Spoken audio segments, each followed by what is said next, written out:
Lar de Frei Luiz apresenta a palestra que você não assistiu.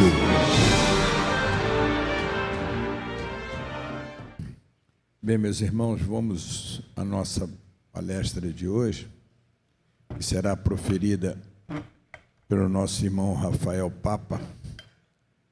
É médium, escritor, expositor espírita, atua como médium de cura e psicografia na Fraternidade Espírita João Batista, em Campo Grande, Rio de Janeiro. É psicólogo clínico e busca inserir a dimensão espiritual em seus atendimentos, bem como colocar em prática os ensinamentos dos médicos espirituais, em especial o espírito Hamed. Mestre em administração na Universidade Federal de Juiz de Fora há 12 anos e também leciona sobre perfis de liderança. É organizador do Congresso Espírita de Juiz de Fora, que reúne anualmente 2.000 pessoas e é direcionado para auxiliar a causa filantrópica da ONG Fraternidade Sem Fronteiras. O nosso irmão é o escritor dos livros Transtornos Mentais e Remédios Espirituais pelo Espírito Hamed, volume 1 e 2, e ele hoje também, após a palestra, vai autografar o seu livro mais recente, que é Geração TDAH. Muito bem. O tema hoje, meus irmãos, da palestra do nosso irmão Rafael, depressão, uma perspectiva biopsicossocial e espiritual. Pois bem, nosso irmão, o púlpito é seu, à vontade.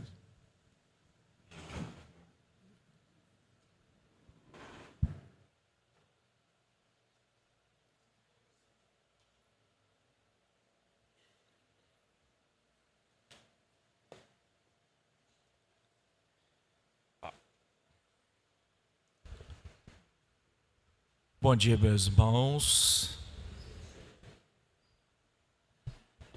Vamos dar um bom dia mais quente, né? Bom dia. Bom dia. Ah, agora sim, né? Ainda não tomei café para não ficar muito agitado aqui em cima. Então, não ficar muito hiperativo. Senão as câmeras não vão me pegar. Vou ficar de um lado para o outro. Com muita gratidão que eu venho aqui à casa de Frei Luiz, me sinto um filho de Frei Luiz, aqui aprendo muito.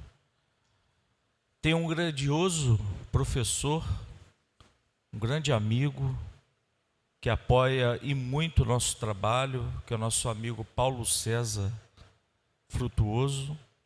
E além disso, todos esses amigos que a gente faz aqui, né? Jaime, essa galera boa, Karina, a Verônica, todos os irmãos, né? Que aos poucos a gente vai conhecendo aqui na mesa, os médiuns. E vocês deveriam ter muito orgulho do trabalho que é realizado nessa instituição. Um trabalho lindo, um trabalho que atinge a tantos corações. E cabe a nós a responsabilidade de continuar levando à frente esse tipo de trabalho. Parabéns a esse trabalho grandioso que é elaborado aqui no Lar de Frei Luiz. Quantas histórias, quantas vidas que passam por aqui e são transformadas. Quantas pessoas passam aqui no Lar de Frei Luiz e sentem, no fundo da alma, as suas melhorias, as suas modificações, o seu amparo, seja no grupo de psicologia, seja na parte psiquiátrica, seja na desobsessão, seja na palestra, seja onde for. Lar de Frei Luiz é um lar de amor, pedra angular do lar de Frei Luiz é a fraternidade. Então, eu tenho muito carinho, muito orgulho de estar aqui com vocês nessa manhã para falar de um tema que me chama muito o coração. Por ser portador de um transtorno, inclusive agora a gente lançou um livro que teve o prefácio do nosso irmão Rossandro Klinge, que também é portador de TDAH. A gente veio falar hoje de depressão. Certa feita, estava lendo uma das obras de Jerônimo Mendonça, em alguns livros pouquíssimo conhecidos, do gigante deitado, daquele homem que deitava numa cama, cego, mal se movimentava, apenas tinha sua voz para entregar às pessoas. Mas era isso que ele conseguia fazer, entregar a sua voz, entregar aquilo que ele tinha em nome do Evangelho do Cristo. Determinado parágrafo ele relata uma conversa muito íntima com Francisco Cândido Xavier. E o nosso querido Chico vem dizer para Jerônimo Mendonça: Jerônimo, chegará o dia em que faltarão postes para amarrar as pessoas.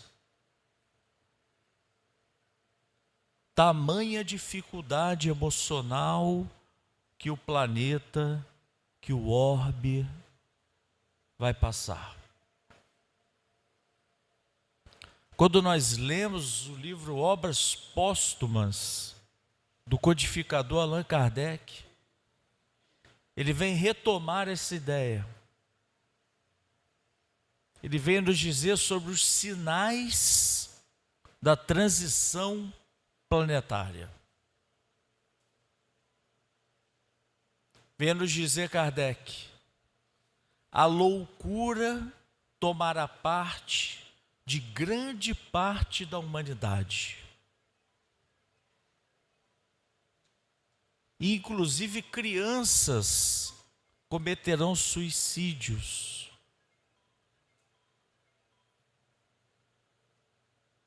É o meu não. Acho que não. E até pessoas vivas serão riscadas do planeta.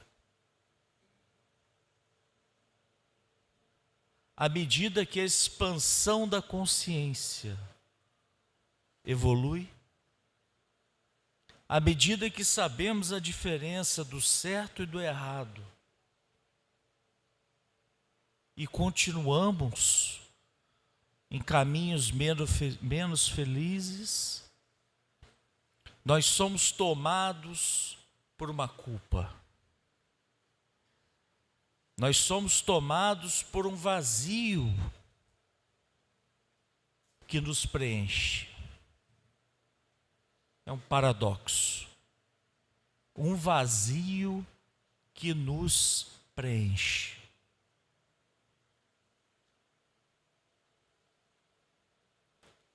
Porque muitas das vezes estamos muito mais preocupados com bens, com o que vamos ajuntar aqui. Buscar conforto, tudo bem.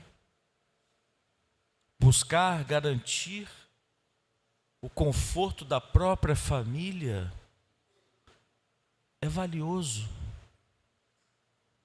Mas como vem nos ensinar Jesus, quando passamos do necessário, quando o nosso verdadeiro tesouro, que habita o coração, se torna apenas isso,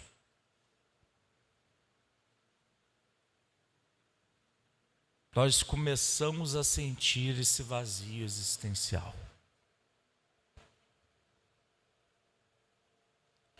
Quando muitas das vezes Nós realizamos tarefas, inclusive em centros espíritas, que não fazem parte do nosso propósito, que nós não gostamos, que nós não temos o mínimo de afinidade. Ao longo do tempo, aquilo vai gerando um cansaço físico, um cansaço mental e, por fim, um cansaço espiritual. Gera o cansaço. Gera o cansaço porque nós estamos fazendo coisas que não gostamos. E muitas das vezes utilizando um dom que temos, poderíamos estar utilizando as virtudes do espírito imortal para determinadas tarefas, mas estamos jogando e trabalhando em outras, apenas por dinheiro. Isso significa pensar como morador da terra, como alguém que aqui está e aqui ficará para sempre.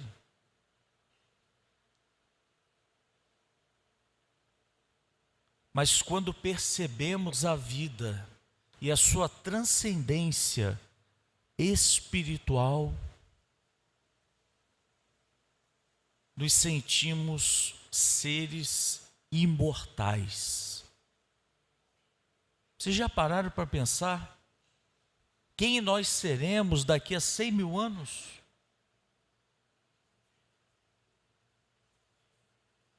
Quantas vezes vamos reencarnar? Então por que está preocupado com herança? Por que está preocupado em ter uma vida, um status financeiro perante aos olhos dos homens?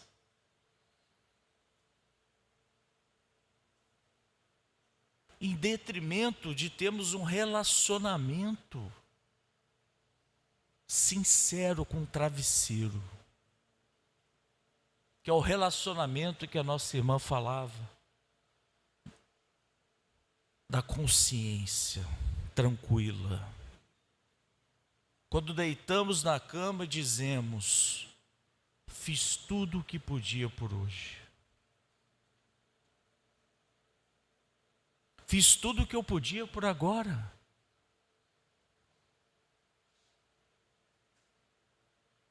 Mas estamos sendo arrastados por um movimento imediatista de resultados, de conquistas, de risos nas redes sociais que não existem. Por trás daqueles risos, e eu garanto, eu sou psicólogo, existem choros, feridas, mazelas, dificuldades.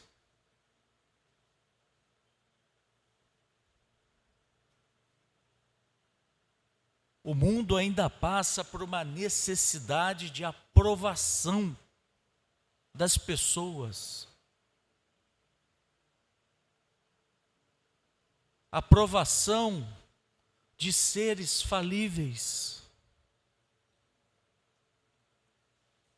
Só que muitas vezes buscamos aprovações e esquecemos a nossa essência. Quantas vezes nós pegamos buscando agradar um pai, uma mãe, um relacionamento afetivo, esquecendo a nossa alma. esquecendo os nossos desejos mais íntimos.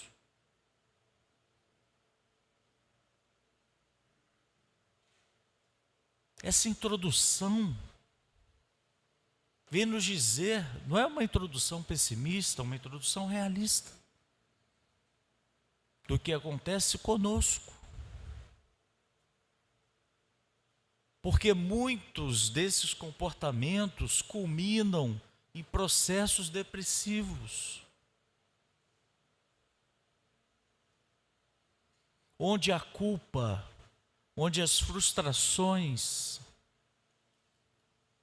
estão potencializadas, onde a tristeza, onde a nossa dor grita mais alto. E a depressão toma conta do ser, gerando uma dificuldade, inclusive, de sair da cama, pela falta de energia. Muitas vezes as pessoas confundem, acham que depressão é só tristeza, melancolia. Não. É falta de energia até para sair da cama. Falta de energia para movimentar o espírito frente às realidades da vida. Tristeza, melancolia, irritabilidade, falta de energia. Todos esses são sintomas evidentes de um processo depressivo.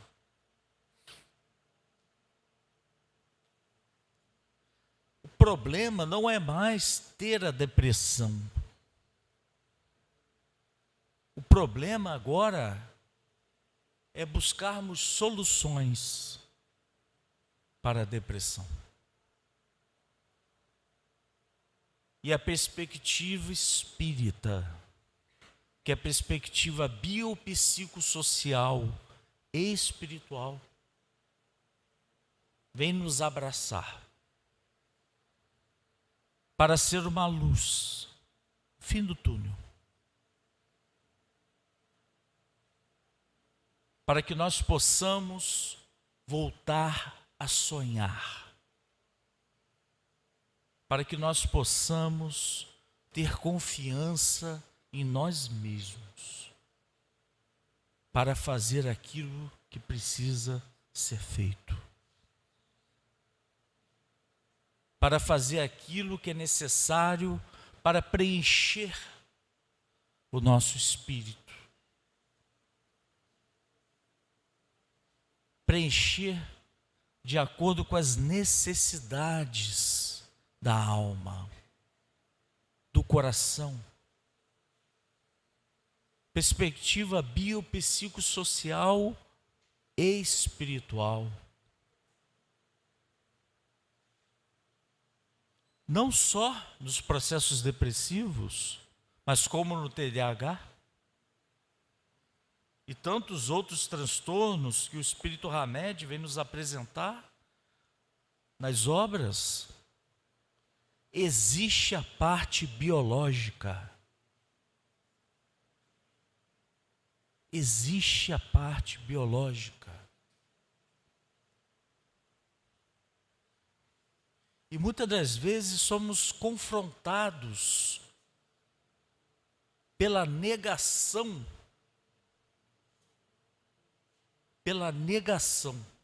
do que temos.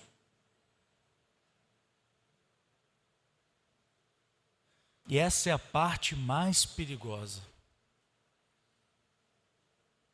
Quando negamos o que temos, começamos uma luta contra nós mesmos, em que o maior inimigo não é o vizinho, não é a sogra, somos nós. Porque ficamos em conflito de identidade, conflitos emocionais com aquilo que estamos passando.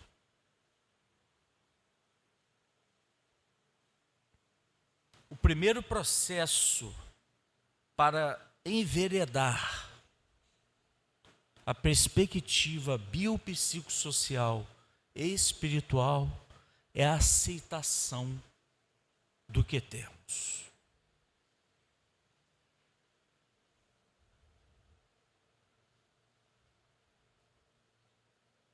Por isso eu fiz esse livro, para mostrar que pessoas com TDAH podem ter uma vida um tanto quanto funcional.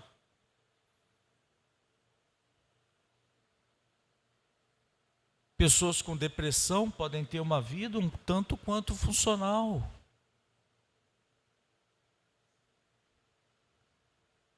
Agora sejam sinceros. Quem está ansioso aqui hoje? Ninguém? Só isso. Está todo mundo curado, viu? Foram curados hoje? Quem está ansioso, gente? Fala a verdade. A verdade, gente. As estatísticas não são essas. Quem está depressivo? Levante a mão. Só? Quem tem TDAH? Bem-vindo ao clube. TDAH é um negócio interessante, né? A gente quer tudo tão rápido, a vida tão intensa, as coisas tão volúveis, vai e volta, que a gente acaba se perdendo até dos nossos propósitos. Mas, ninguém está admitindo, viu? O processo de cura começou agora.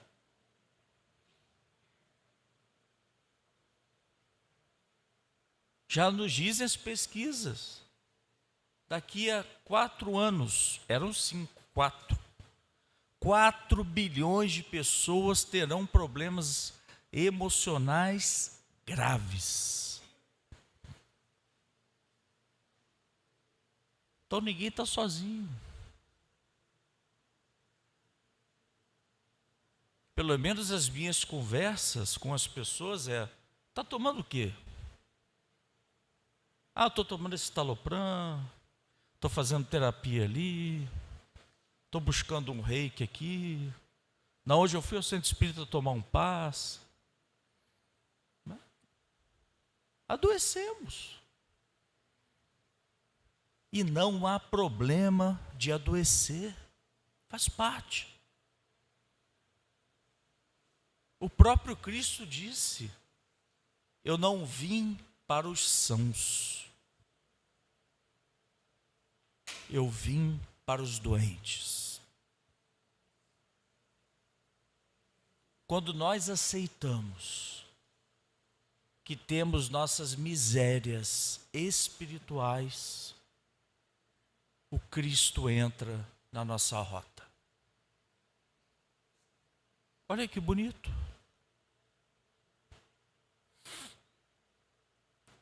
Como dizia o irmão, aí o evangelho começa a se dilatar dentro do nosso espírito. A proposta de Jesus era a verdade.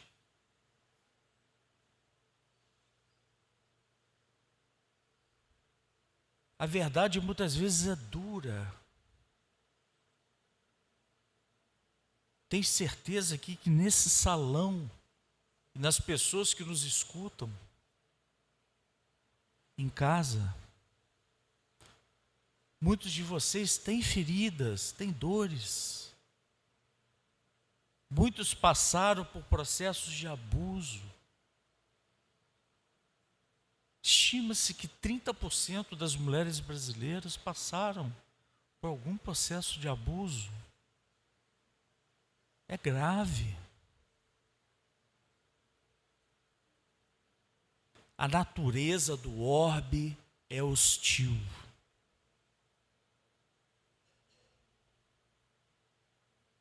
A natureza do orbe é hostil. Mas estamos aqui pela nossa natureza também. a nossa natureza imperfeita, a nossa natureza em processo evolutivo, daqueles que buscam não mais estar aqui.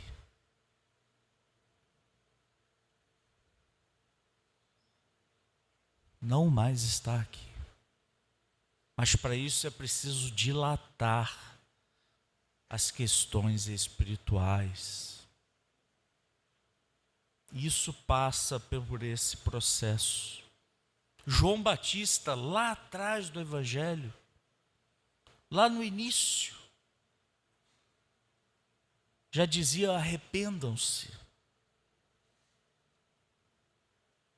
Arrepender-se no Evangelho, pelas traduções hebraicas, significa a mudança de mente, de postura, de comportamento, para que possais entrar no reino dos céus. E naquela época Jesus falava de um reino que não é material. Jesus falava de um reino de vida eterna.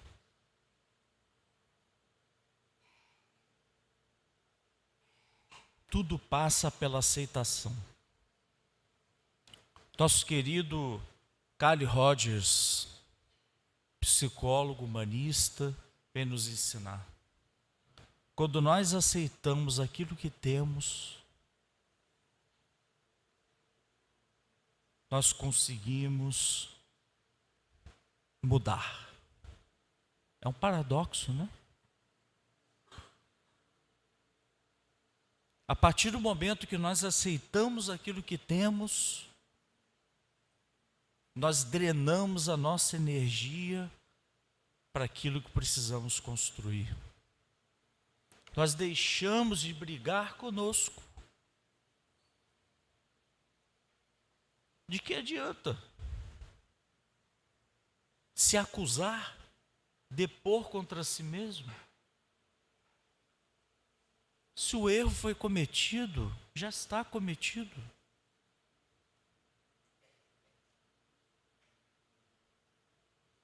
Se algo não foi bem realizado na existência, já está feito.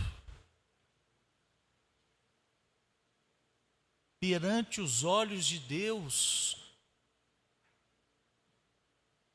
perante a ordenação divina e perante a autoridade de Jesus, todos nós podemos recomeçar. Um familiar seu pode dizer que não. Um relacionamento afetivo pode te dizer que não. O seu chefe do trabalho pode dizer que não.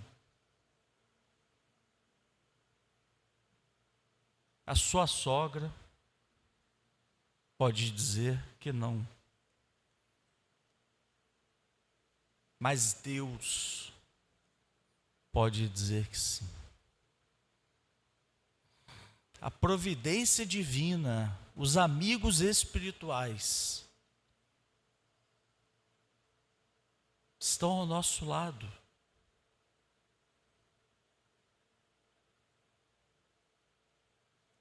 Quantas vezes eu pensei em deixar a psicografia, mas ao conversar com o Espírito Hamed, ele veio me dizer: é natural oscilar. É natural em algum momento se desconectar. O importante é continuar. Admitir que errou, que viveu, que esqueceu do propósito. Porque agindo com humildade, nós conseguimos nos recolocar no nosso propósito. Quantas vezes já deve ter sido dito nessa mesa que as chagas da humanidade é o orgulho e o egoísmo? Mas como eu vou me conhecer sendo orgulhoso?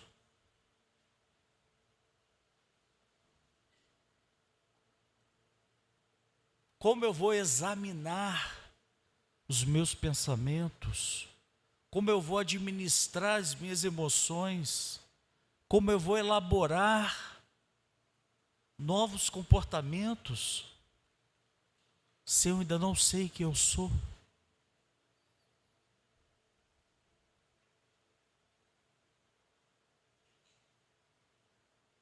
Se eu ainda não sei quem eu sou?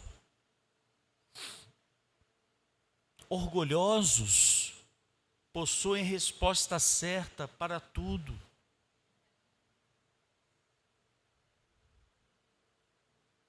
Os humildes possuem as perguntas certas para tudo.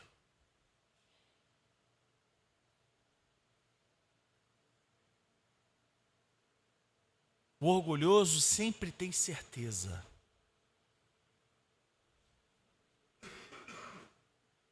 E o humilde sempre se questiona daquilo que ele é,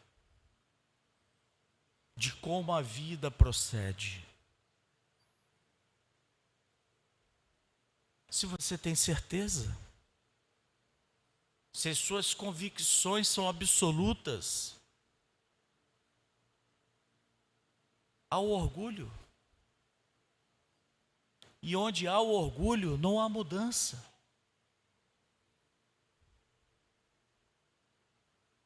Eu sempre digo que no processo terapêutico, 90%, gente, você pode ler todos os livros de psicologia, você pode folhear tudo, você pode fazer mestrado, pode fazer doutorado, pode fazer pós-doc, pode ir para Harvard, na frente de um paciente. A grande modificação acontece quando ele confia em você. Não há técnica maior do que essa. E era assim que Jesus agia.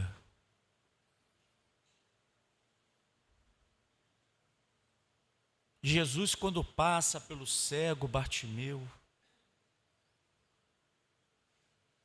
Jesus o chama. Filho de Davi, filho de Davi, tenha piedade de mim. Mas o seu coração clamou.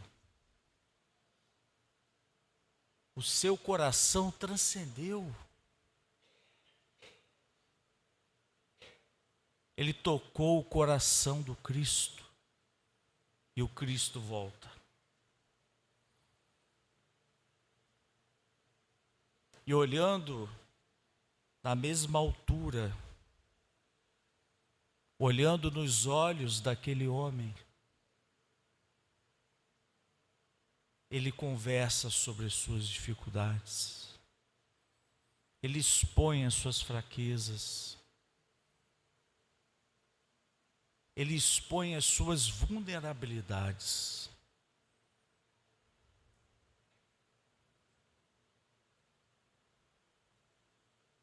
E o Cristo, como maior terapeuta que nós temos notícia, vem nos dizer: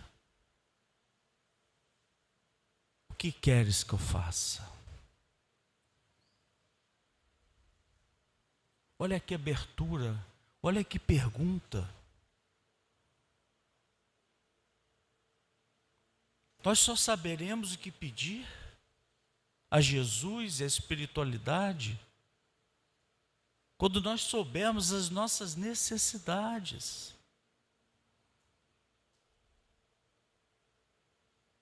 A pergunta é ampla.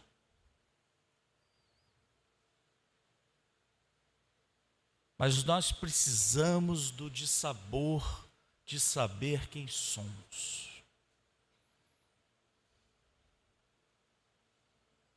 Ao saber quem somos e aceitar quem somos, nós saberemos as nossas necessidades. nós saberemos aquilo que precisamos fazer.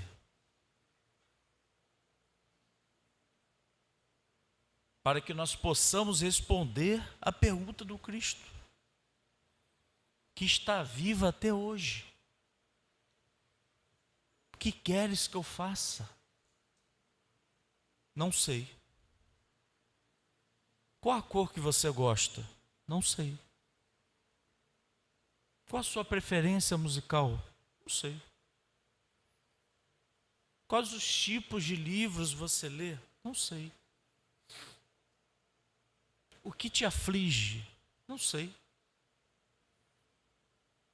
Eis que surge a proposta do autoconhecimento. O conhece-te a ti mesmo. Eu posso ser até prepotente, mas eu tenho certeza que Kardec diria hoje: façam terapia. Existe forma maior de se conhecer? Em um lugar de não julgamento, onde um profissional vai te acolher, para acolher as suas emoções, acolher quem você é. Muitas vezes o que o mundo não te oferece, o processo terapêutico oferece. E muitos têm medo. E é legítimo, né? Se abrir, falar de si, falar das suas dificuldades,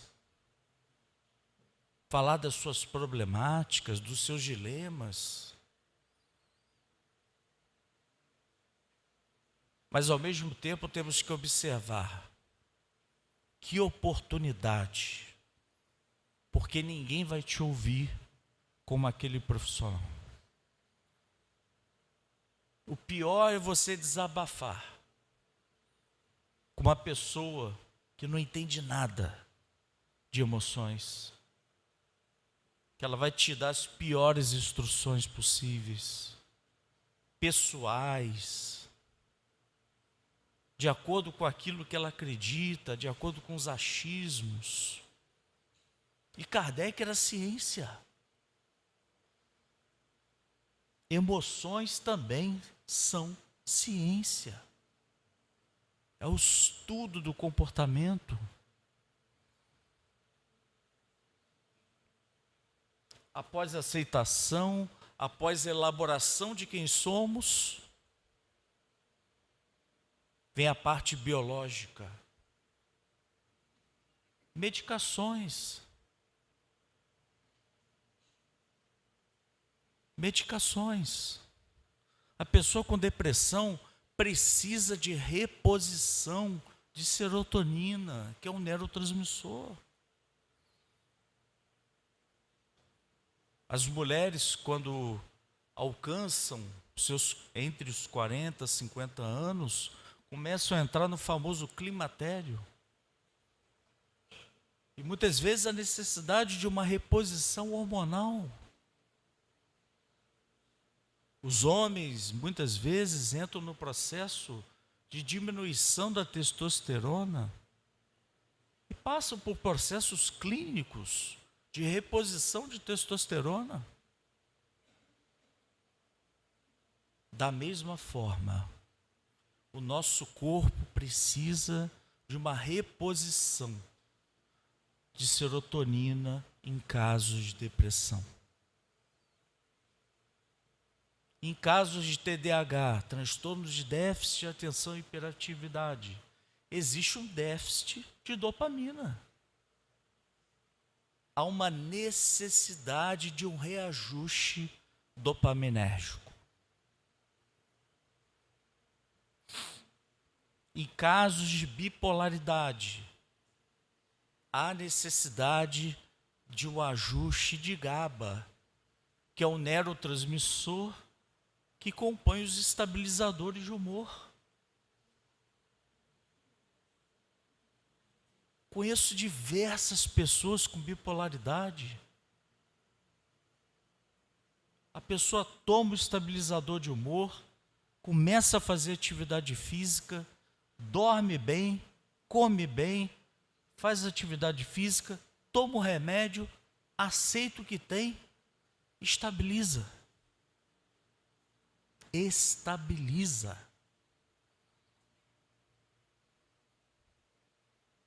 No caso da depressão, faz a reposição da serotonina. E de fato, pela psicoterapia, começa a trabalhar as suas culpas e frustrações.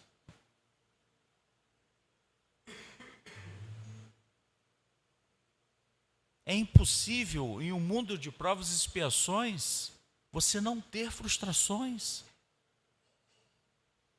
É um mundo hostil. É um mundo em que vamos machucar e nós também seremos machucados. Não há vítimas. Há trocas hostis de relacionamentos entre pessoas. A necessidade de ressignificar as nossas frustrações, aquilo que não deu certo, aquilo que não foi possível ser executado de acordo com as nossas expectativas. Não foi possível.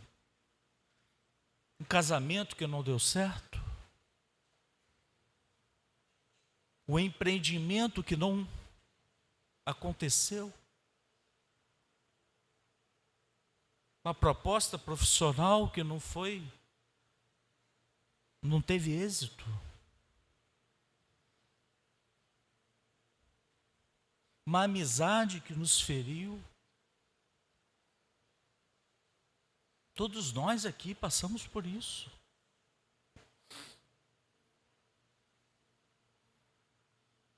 A questão é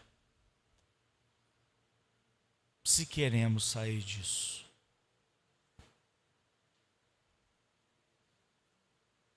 A questão é que é possível sair disso.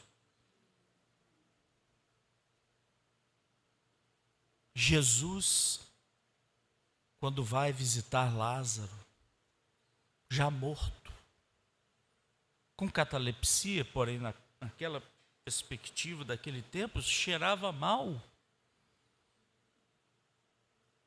considerado morto. Lázaro, para sair da tumba, obrigado. Lázaro precisou que removessem a pedra. Mesmo que Jesus ressuscitasse aquele homem,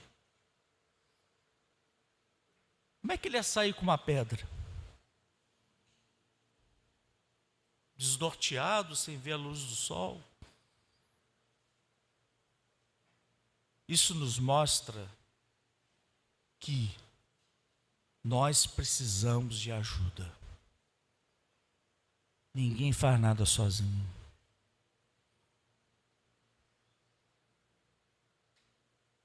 Dentro das nossas construções íntimas, para que nós saiamos da tumba, para que nós saiamos da escuridão, nós precisamos de ajuda. E vão ter aquelas pessoas que vão puxar a pedra. Vai ser o atendimento fraterno, vai ser uma conversa aqui, vai ser a Karina cantando, né? Aí já cura. Não é isso? Cada um de nós é uma pedra. Pode ser responsável por girar essa pedra. E depois tem o pedido do Cristo: saia, Lázaro. E Lázaro, fomentando a sua vontade interna, íntima, sai da tumba. Todo enfaixado, cheirando mal, gerando um susto naquelas pessoas. Mas como todo o processo de recuperação emocional, o Cristo sabiamente disse: desenfaixá-lo primeiro. Porque Lázaro estava no escuro. Se deparasse com o sol, já aconteceu com vocês? Se está no escuro, alguém liga a luz, o olho assusta.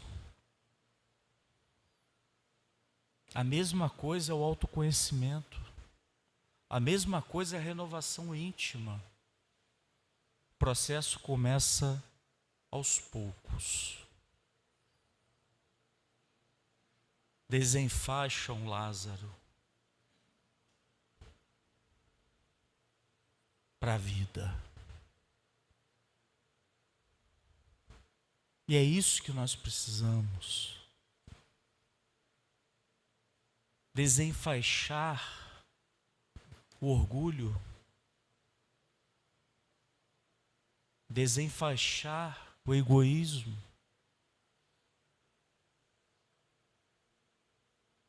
desenfaixar aquilo que não vale mais a pena termos dentro de nós. Para que então,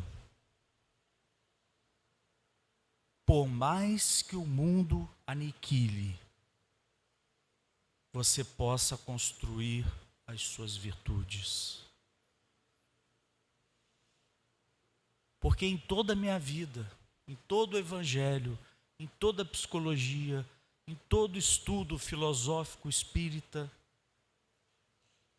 tudo que nós fazemos de divino,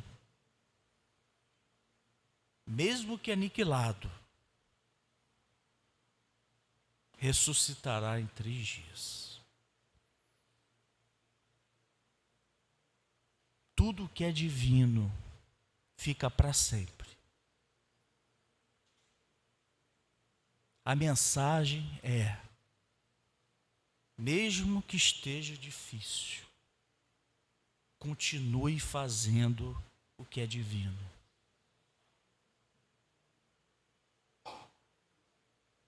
Continue elaborando o que você acredita. Não perca a esperança. Porque o que é divino é imortal.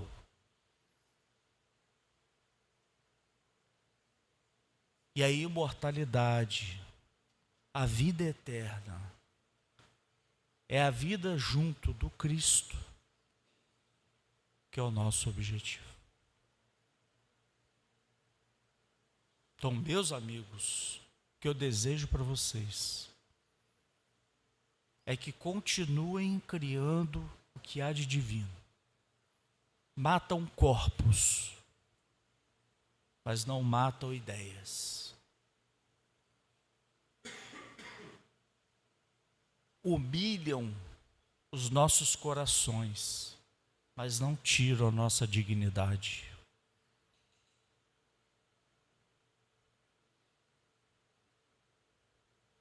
Crucificam os nossos sonhos, mas nós continuamos sendo a semente que brota. O clamor que berra no deserto.